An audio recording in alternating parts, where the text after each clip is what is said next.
I thought the crash was the worst part of my night, until the nurse looked me in the eye and refused to let me go home alone.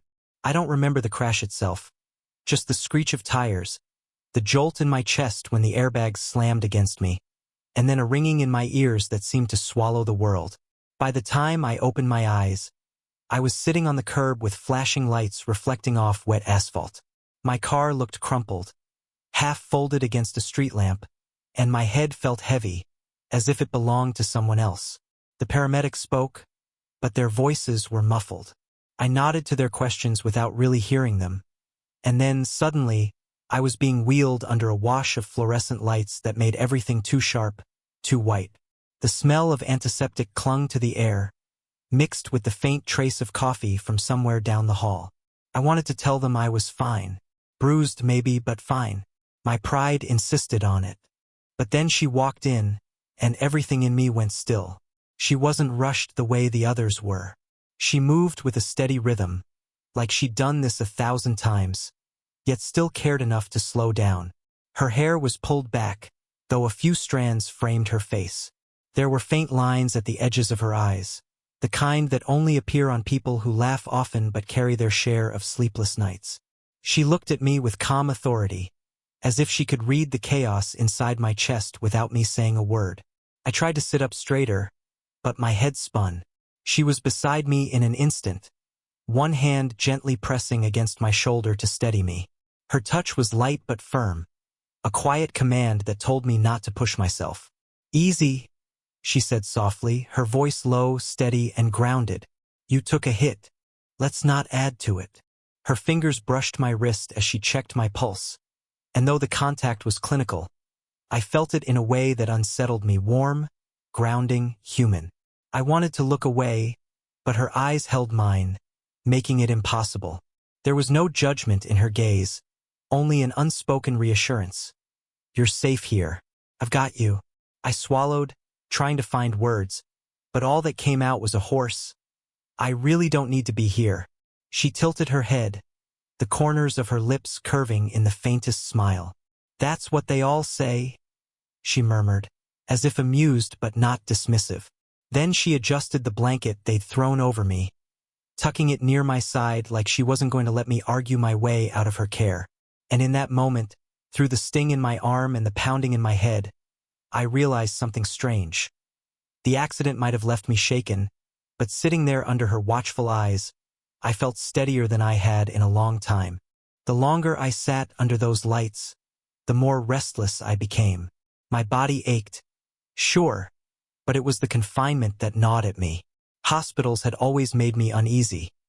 The sterile smell, the too bright hallways, the low hum of machines reminding you that something fragile was being held together nearby.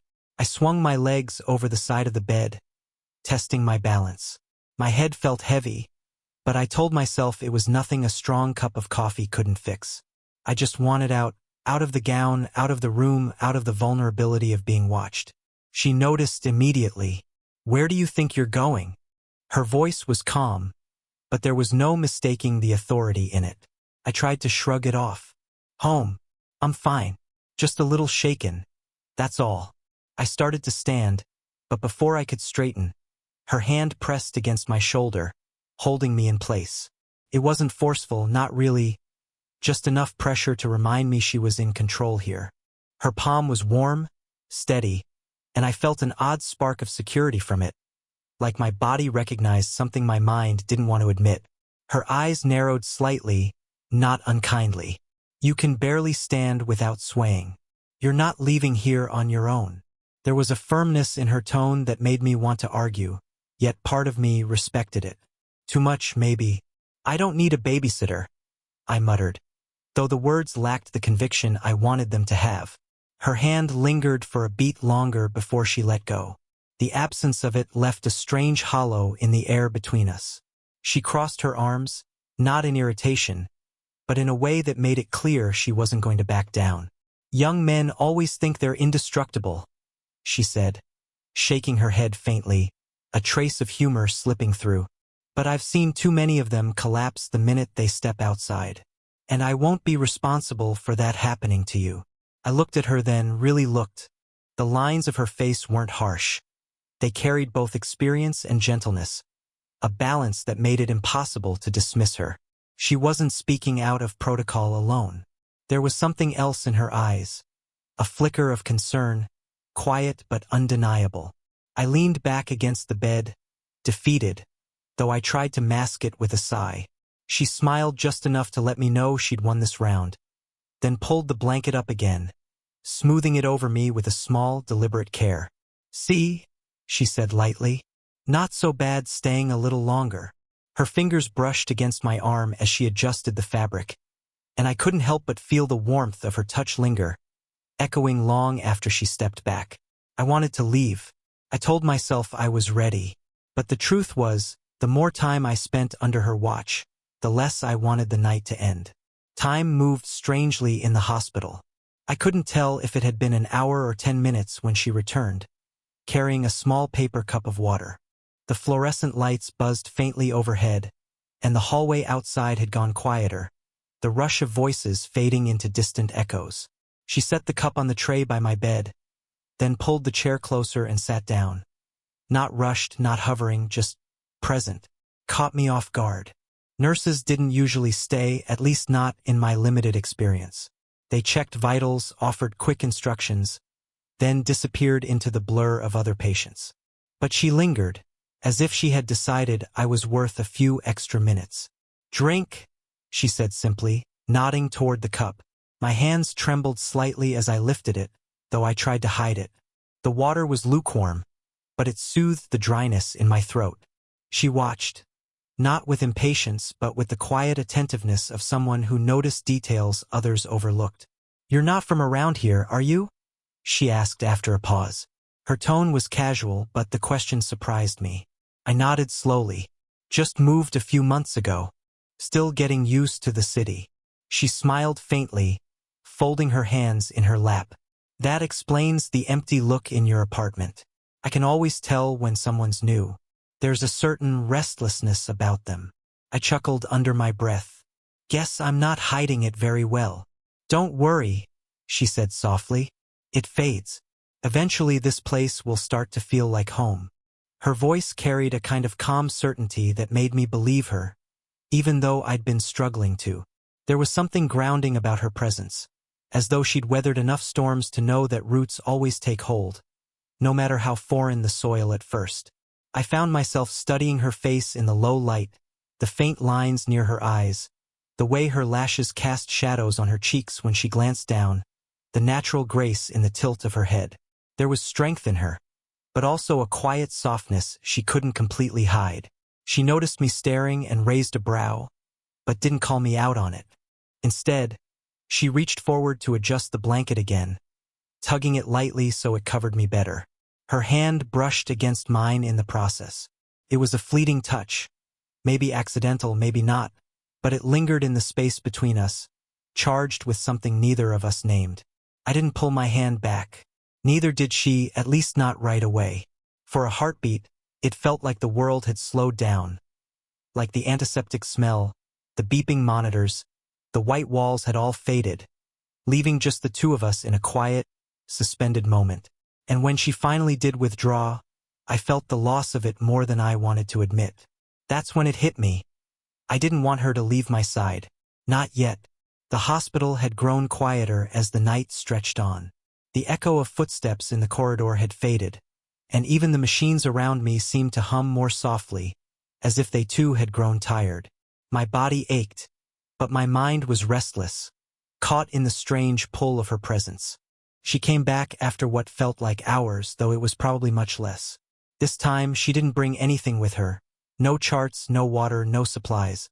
She simply stood at the doorway for a moment, her figure outlined by the dim hallway light, before stepping inside.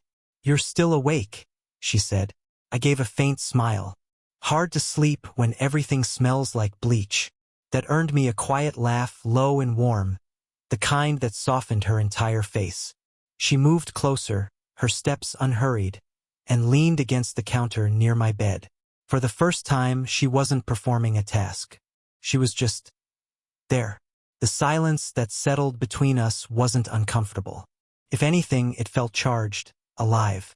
I studied the way her arms rested loosely at her sides, the way her shoulders seemed relaxed now that the pace of the ward had slowed. She wasn't just a nurse at this moment. She was a woman standing in the half-light, carrying her own stories, her own exhaustion, her own quiet strength. I don't know what compelled me to speak, but the words slipped out before I could stop them. I don't want to go home tonight. Her head tilted, her expression softening. Because of the accident? Not just that, I admitted, my voice quieter than before. The apartment's empty. No one waiting. Sometimes it feels heavier going back than staying here. For a second, something flickered in her eyes. Recognition, maybe, or memory. She stepped closer, her hand finding my wrist almost instinctively, her thumb brushing lightly over the pulse there as if to steady me. "You're not alone," she said gently.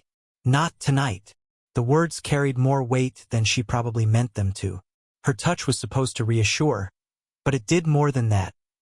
It broke through the guarded shell I'd been carrying for months. My chest tightened, not with pain from the crash, but with something else I didn't want to name yet. Our eyes held, and for a moment, the air between us felt too thin. I became aware of the faint scent of her perfume, something subtle and warm, like amber softened by vanilla. It clung faintly to the fabric of her uniform and wrapped around me in a way that made the sterile hospital room feel less cold. Neither of us moved, but the silence grew heavier, thick with something unspoken. I knew I shouldn't read into it, that she was just doing her job, but the pause in her breathing told me I wasn't imagining it. Her fingers lingered against my wrist a heartbeat too long before she finally let go. When she stepped back, the absence of her touch felt like a door closing. Yet the warmth it left behind kept burning quietly inside me. By morning, the doctor had signed off on my discharge, though his words still carried caution. I thought I'd be free to walk out on my own, but she had other ideas. "You're not driving," she said firmly, folding her arms across her chest. I smirked. Didn't realize nurses doubled as parole officers. Her eyes narrowed, but there was a trace of amusement in them. "Call me whatever you want. You're not leaving here alone." Before I could protest further, she jingled a set of car keys in her hand. Not mine, hers. I hesitated, caught off guard by the sheer boldness of it. Nurses didn't do this. They weren't supposed to blur those lines. Yet here she was, offering me something that was part rule-breaking, part protection. The ride was quiet at first. The city was just waking up, the streets painted with soft streaks of dawn. I sat in the passenger seat, my body sore but my mind sharper than it had been all night. She drove with a calm steadiness, one hand resting lightly on the wheel, the other occasionally adjusting the air vents when she noticed me shifting uncomfortably. I watched her profile in the glow of passing streetlights, the way her lips pressed together in thought, the curve of her jaw illuminated briefly before fading back into shadow. She didn't seem rushed or bothered by the silence. It was me who felt restless, like the car had become a small, moving world where every breath and gesture carried weight. At one red light, my head tipped back against the seat, and my body gave in to fatigue. My seatbelt tugged against my chest at an odd angle. Without saying a word, she reached over and adjusted it, her fingers brushing near my collarbone. The movement was simple, practical, but the warmth of her hand lingered. My breath caught, though I tried to mask it by turning my face toward the window. "Better?" she asked softly. "Yeah," I managed, though the word came out rougher than I intended. The rest of the ride stretched in that quiet rhythm. Her driving, me stealing glances, the air between us charged with something neither of us dared to touch. When we finally pulled up to my building, I expected her to let me out with a polite goodbye. Instead, she cut the engine and unbuckled her seatbelt. "I'll walk you up," she said, as if it were non-negotiable. I wanted to argue, out of pride maybe, but the truth was, part of me needed her there. My legs were heavier than I'd admitted, and the thought of collapsing alone in my hallway unsettled me more than I wanted to confess. The stairwell smelled faintly of old paint and dust. Each step echoed under my weight, and when I stumbled slightly, her hand was instantly at my elbow, steadying me. It wasn't dramatic, just a quiet support that reminded me how much I'd come to rely on her presence in such a short time. By the time we reached my door, I wasn't thinking about the accident anymore. I was thinking about the fact that I didn't want her to let go of me. The door creaked open with the weight of a place that hadn't quite been lived in. My apartment still smelled faintly of cardboard from the moving boxes I'd never bothered to unpack. The furniture was sparse. A couch, a small table, a lamp in the corner that gave off more shadow than light. It wasn't much, and under her watchful eyes, it felt even smaller, almost exposed. She stepped in behind me, her gaze flicking briefly across the room. She didn't comment, though I caught the faintest curve of her lips, like she understood more than she let on. "Still settling in?" she asked softly. I rubbed the back of my neck, embarrassed. "That obvious?" Her smile deepened, though it wasn't unkind. She set the glass of water she'd carried from the hospital bag onto the table and looked around as though she'd walked into dozens of places like this before. Young men's apartments that weren't really homes yet, just spaces to exist. I tried to make light of it. "Well, you can see why I didn't want to rush back here. Gourmet meals and luxury living." She gave a quiet laugh, shaking her head. "I've seen worse. Trust me." I lowered myself onto the couch with a wince, the bruises along my ribs tightening with the movement. The moment I grimaced, she was already beside me, kneeling slightly to guide me back gently against the cushions. Her hand pressed lightly against my chest, steady but tender, and for a second I forgot about the pain entirely. "Don't push yourself," she said, her voice low, her eyes searching mine to make sure I listened. The closeness lingered. Her palm rested against me a beat longer than necessary, the warmth seeping through my shirt and straight into my chest. I felt the steady rhythm of my own heartbeat under her touch, faster than it should have been, and judging by the way her breath caught faintly, she noticed too. We stayed like that, suspended, caught between words and silence. My eyes traveled over her face, taking in the curve of her cheek, the softness in her expression. There was no hurry in her, no awkwardness, just a quiet knowing that made it harder for me to look away. Finally, she pulled her hand back, the shift breaking the fragile thread of the moment. She straightened, smoothing her uniform as though reminding herself of her role, of boundaries she wasn't supposed to cross. "You should rest," she said, but her voice carried something unsteady beneath the firmness. I nodded, though what I wanted was for her to sit beside me, to let the silence stretch a little longer. But she stayed standing, arms folded loosely, as if keeping herself in check. The room was dim, the only light coming from the single lamp in the corner, and in that soft glow, she looked almost unreal. A figure who belonged more to the warmth of memory than to this bare apartment. And yet, she was right there, only a breath away. She fussed with the water glass on the table like it needed adjusting, though I could tell she was really just buying herself a moment. I sat on the couch, watching her move around my half-empty apartment with the quiet authority she carried everywhere. She wasn't just checking on me anymore. She was weaving herself into the space without even trying. "Make sure you drink," she said, her voice soft, but still carrying that edge of command. I gave her a tired smile. "Yes, ma'am." She rolled her eyes but didn't argue. Instead, she took a small step closer, scanning me the way she had in the hospital. Steady, focused but gentler now. The urgency of her job had faded, replaced by something quieter, more personal. "You'll be sore for a while," she continued, almost as if she needed to keep talking to fill the silence. "No heavy lifting, no sudden movements. And if the headaches get worse, you go back in. Promise me that." "I promise," I said, but my voice wasn't just promising medical obedience. There was something else woven into it. A vow to listen to her, to trust her, to not brush her off like I might have with anyone else. For a moment, neither of us moved. The hum of the old refrigerator in the kitchen filled the room, the only sound besides our breathing. I wanted to thank her, really thank her, but the words caught in my throat, too small for what I felt. Instead, I stood, a little unsteady, but steady enough, and stepped closer. "I don't know what I would have done tonight without you." Her eyes softened, and for a brief second, I thought she might look away, but she didn't. She stayed right there, holding my gaze like she wasn't afraid of the weight behind it. "You would have managed," she said quietly. Then, after a pause, "But I'm glad you didn't have to." That admission hung in the air between us, more powerful than either of us expected. I swallowed hard. "I owe you."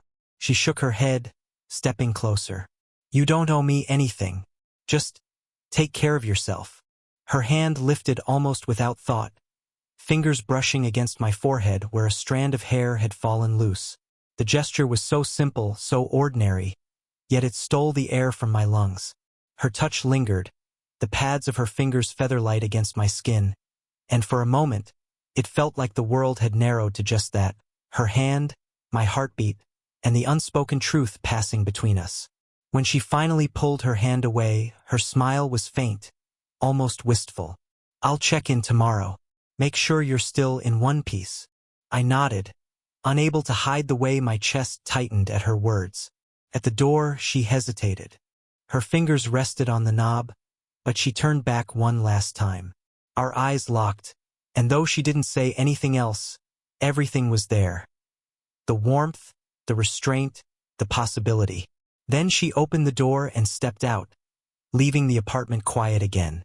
I stood in the stillness, her presence lingering like a warmth in the air, and realized I was already waiting for tomorrow.